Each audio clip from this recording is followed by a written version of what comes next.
All right, welcome back, everybody. It's great to see you all again in our second episode.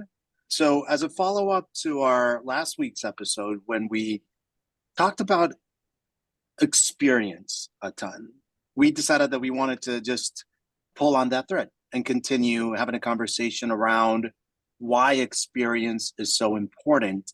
How does that affect the lives and livelihood of people, right? Not just employees, but customers, clients alike, and the experience of us all as human beings.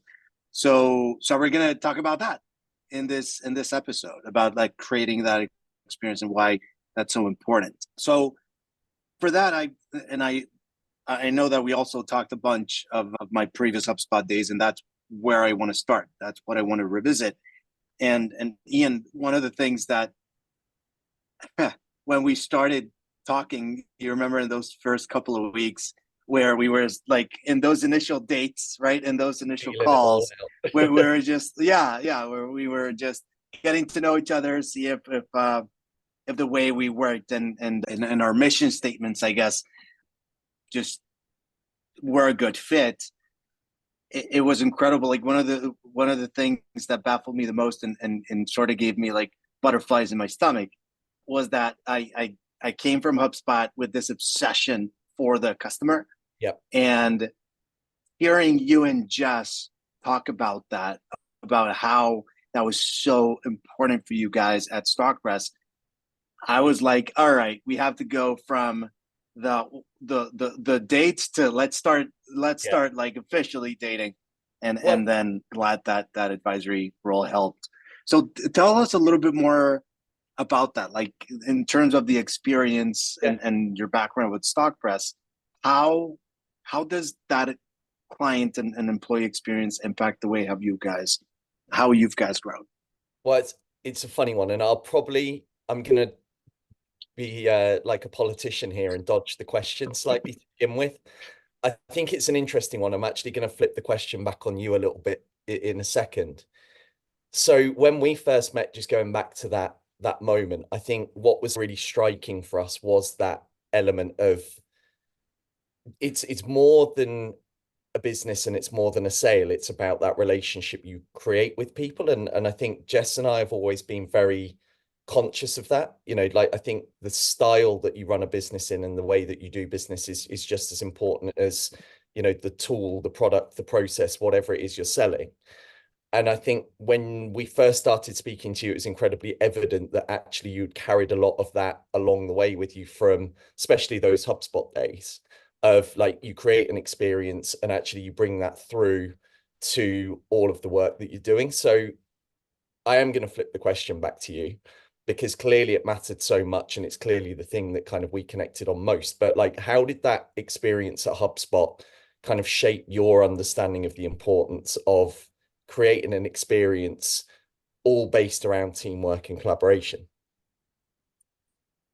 I think it's twofold. Number one, internally, it developed this sense of trust, of security, of excitement. It felt like it didn't feel like yet another day at the office. And it didn't feel as if you were walking into your job. Yeah. It was exciting. It was fun. It was cool. Like you would like walk in and hug everybody. We were a bunch of huggers, and that was incredibly special because it came like it gave your start to the day so much more than just, hey, I'm just going to crunch some numbers or make some calls and close Yeah. some deals. It was more like, all right, I'm going to spend my time with people that I admire, that I care about, that I love, and just work together to have the business have a better outcome, Yeah. right? And solve for the customer in the most genuine and authentic way possible. And I think that that is what's most important. The customer comes first. And one of the things that I love most about sales and what I loved most about HubSpot and about like actually my entire career in tech has been just having those conversations. Because I mean, a prospect is a human before becoming a prospect, and they're a human before becoming a client, right? Yeah. So it's developing that relationship, understanding that person, learning from them, and developing those relationships. I like yesterday I spoke to a guy that, you know, he was one of my customers that we haven't spoken in like 5 years, and it felt as if we had calls every single day. So it's those personal and professional relationships that endure that is the most special element into creating that experience for me. Yeah, and I think the interesting part that I pick up on there, and again, like massively important to us with what we're doing with Stockpress, is you create that internal experience and that spirit of collaboration internally, and actually that pays forward towards that customer experience as well. Is that something that you've seen again, because like as the net result of that, you know, that spirit of collaboration coming through? Oh yeah, yeah, absolutely. And I see it every day. And with the conversations that I've had more and more ever since I transitioned into full time here, it's not just talking the talk. When we initially started dating, right? It's walking the walk, right? You see it with folks that chat in, with folks that are interested in having a conversation with the people that, you know, that we meet at events. So it's just something very special. And I would love to you know, ask you there, like, how has this like customer centric experience first approach impacted the way Stockpress has grown, and how has it impacted our clients as well? Yeah, it's a great question. I think part of it is a personal kind of element to it that I think we take every, like we, you know, we take into every conversation we have, is that I think it's, and I'm going to be a little bit crass here, like we give a shit.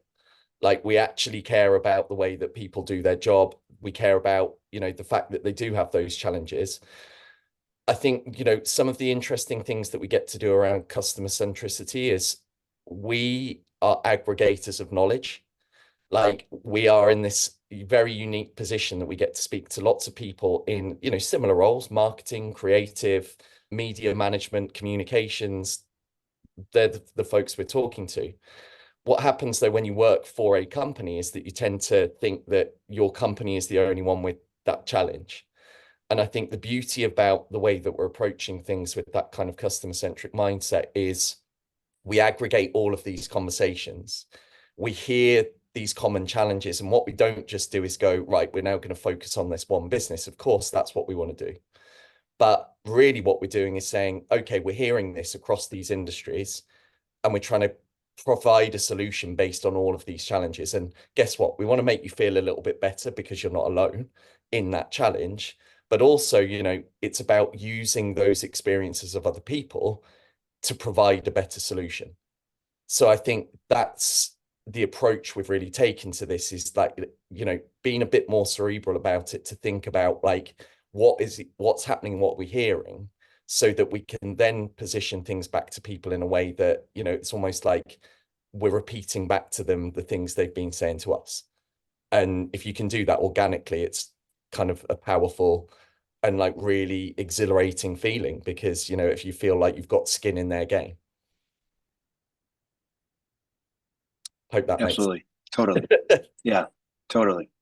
I think, yeah, from a point of view of like impact, I think it's been massive to have that approach, because I think people, you know that we genuinely care about it. We will be those people that will, you know, try and go over and above to get a good outcome, you know. And I think as we shape our team, and, you know, you've been a big part of this, especially bringing that experience from that HubSpot kind of period before, is like, actually, what are some of those strategies that you've been able to bring to the table that are helping us do this? Like, we were very aspirational about being customer centric, but you've, as you said earlier, you've got to walk the walk. So like, where do you feel like those strategies lie, and like, you know, what can be done about it? Yeah, absolutely. And I think that's I'll give you two examples. So number one, for example, a gentleman, because I tie experience to transparency. a gentleman chatted in yesterday just asking questions about the product. And he was like, all right, how much does this cost? Pricing is on the website. Do I have to pay to try the system? It's like, no, it's free. We have a freemium model. You can go ahead. It's like, hey, how does onboarding work?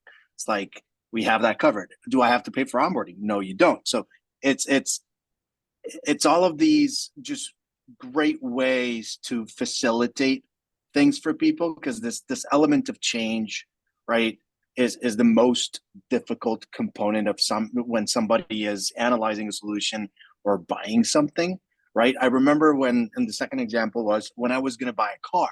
I was going to actually change my car, and I went in. I really did a test drive, really didn't like it. I was going to walk out, and then the gentleman was like, hey, it sounds like you're looking for this. What you test drove, I don't know. I don't think that is what you're looking for. What if we test drive this? And then 2 hours later, I was buying that car. It's just understanding what that person is going through, right? And facilitating that experience, in this case, through technology. But like my mentality and the way that I like, my philosophy in sales and in helping businesses grow is like, if this is not going to really add value to that person and that team's life, if they're not going to become more efficient, if they're not going to become more cost effective, if it's not really going to impact their quality of life. For example, hey, with Stockpress, I avoid a bunch of headaches because I have all my assets in one place, and maybe I can save an hour or two a day. If I have kids, if I work from home, I can spend more time with my kids. Just a random example. So if I'm not doing that, I'm not going to push something to somebody.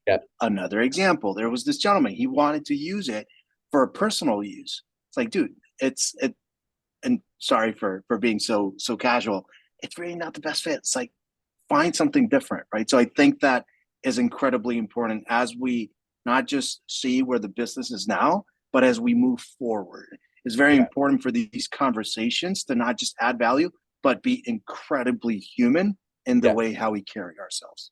Yeah, no, I love it. And I think whether you know it or not, I think you've probably just shaped the next episode anyway. It's like, how do we get to know our customers in the first place? Like, who we talk to, right? I think it's, massively important. Well, thanks for sharing it. Because I think, I always love to be able to talk about these things, but actually, you've lived this and it's been your career. And I think unlocking these aspects is going to be really important for people. So what do you reckon next time? Getting to know the customer, how do you go about it, and how do you treat them like a human in the first place? Yeah, absolutely. And we'll continue to dive into our personal and professional journeys, right, in our lives and in the life at Stockpress.